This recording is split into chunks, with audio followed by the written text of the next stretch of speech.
Hello and welcome to Real Hi-Fi Help.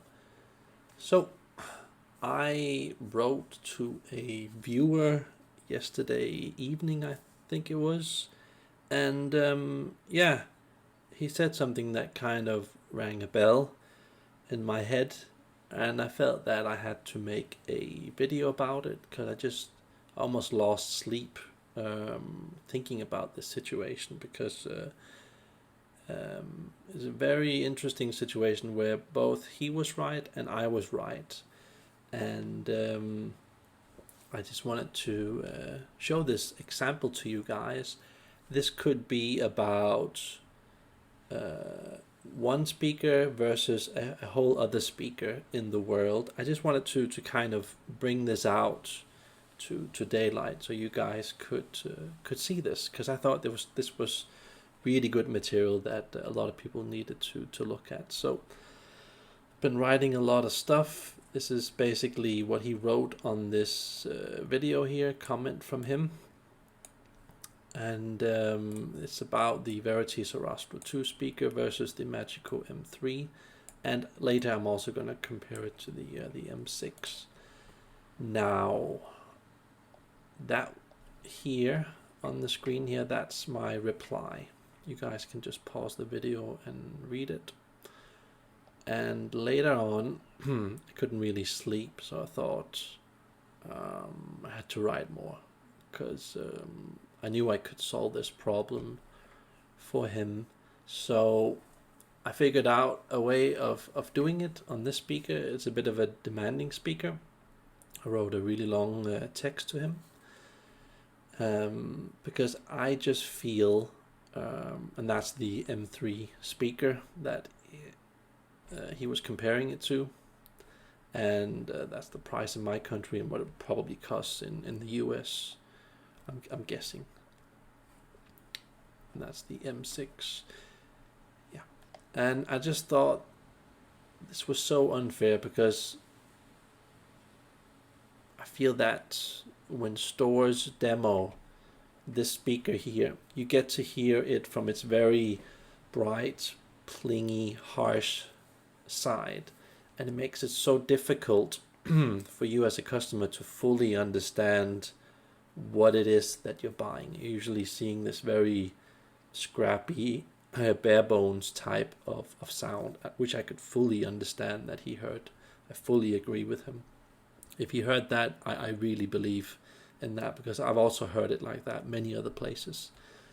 But I've been so fortunate to hear it in some other places where personal friends of mine had it, and we were able to get into a whole other level of sound. So that's basically the reason for making this video. So that's the Verity speaker, and this is the backside. Just a gorgeous artful piece of work.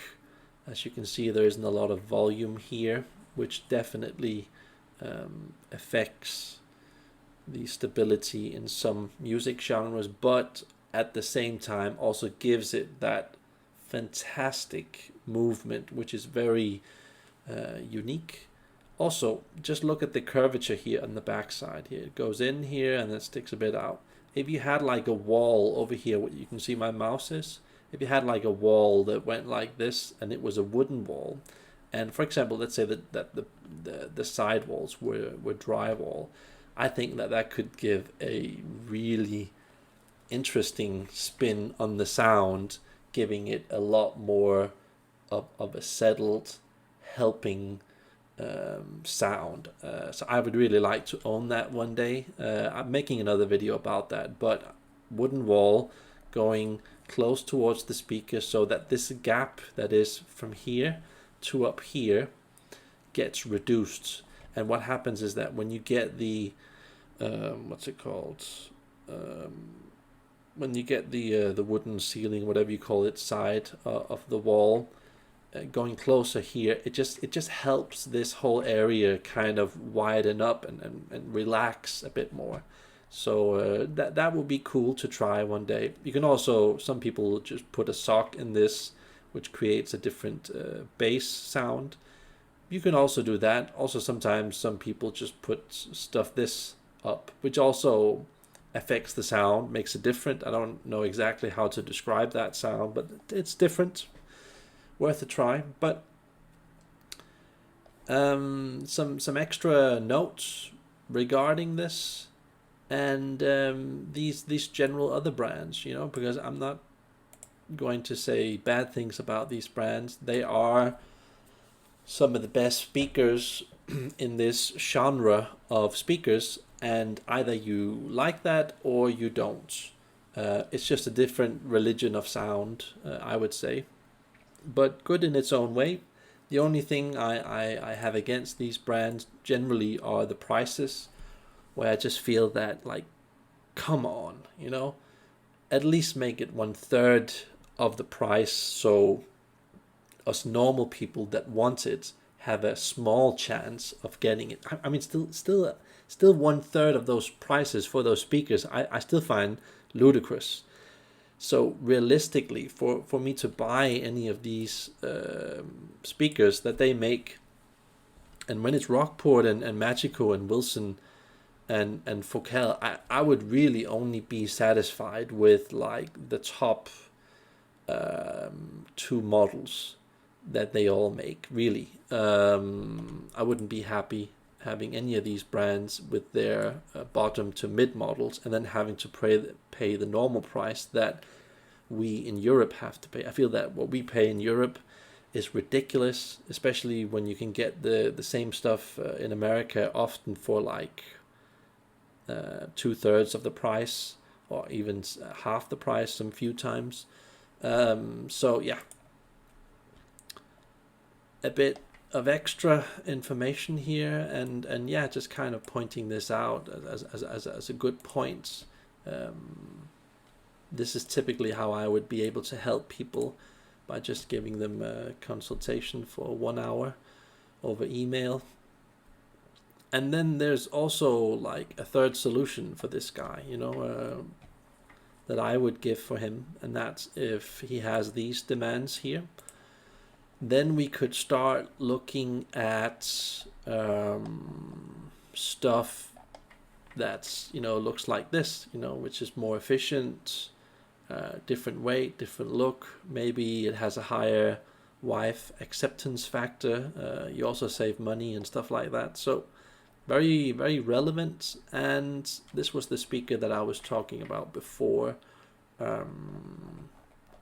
If you wanted to, this here, the Coltrane, if you wanted something that was even better than the Sarastro, you know, then this, I think this is like the latest one or the second latest one, and this is the original one. So I can imagine the original one is not quite as evolved, and you have to get into this sound to get a sound that just is more stable, more pressure, more evolved. Still, I haven't compared those two, but just by looking at the parts inside and the parts outside, that is how I would guess that they would sound. I also think, I'm not sure about this, but I think that Martin has recently gone over to maybe Furutech connectors at the back instead of VPT silver. Not sure about that. Maybe you guys know something about that. But that's one of the reasons why I really like the Martin Bird 1 speakers, because they kept the WT, VPT silver speaker terminals, which just sounded amazing with these drivers and the Martin design filter inside, and especially the Martin design Bird 1 treble. So a lot of stuff for you guys to think about. And if you guys want help with your system, here it is. So let me just, as an extra service in the end, for those few people that can't read this because they've got some kind of a device that's perhaps a bit small, let me just quickly go through this text document for you guys and just look at the price in my country. Ridiculous. I don't get how people can raise that amount of money. It's absolutely ludicrous. I still like the Magico sound. I just think that, really, I mean, I can get 3 homes in Denmark. Okay, outside in the country, and they're probably only like about 100 square meters each out in the country, and they need a lot of work doing. But I can get 3 homes for that amount of money, and it's not going to take me more than an hour or two to find that out in the country, of course, far away from the big city, but still. I'm just, wow. I just can't believe it. I don't think it's like that in the US. I think that in the US, you have to be lucky if you can find a home for this price here, double the price. And then it's probably in like half a good as condition as the 3 houses that you can get in Denmark for this price. It just also says something about the US housing market, which is very extreme. Yeah, it's already expensive enough in my country. But yeah, I just thought that was an interesting thing to mention. I just love the look of the speaker, and yeah, it can be a bit of a handful, and yeah, room pairing with gear, stuff like that, glass surfaces. You need that sweet spot where you sit in the middle because you've got the ribbon reader. Yeah, I get it, guys. It's a difficult to work with speaker, but once you get it just right with the gear that I mentioned, my God, it's so difficult to beat, And even stuff like the best that I heard from Wilson Audio and Rockport and Magico, there's still a lot of that gear that can't quite get into this layering and type of detail and excitement and movement. It's a lot about the movement and the layering and how it throws the bass up against the walls. Very unique. And yeah, you also have to have a special room that can kind of accommodate those waves. But I'm telling you guys, this is a hidden diamond on the market. So yeah, I'm probably gonna own that one day. And made a spelling mistake here. And yeah, there might be some other spelling mistakes in this, so sorry for that, guys. But I try to focus on producing as much content as possible and still keeping the quality relatively high. There is soon going to be a time where I just can't keep making these videos.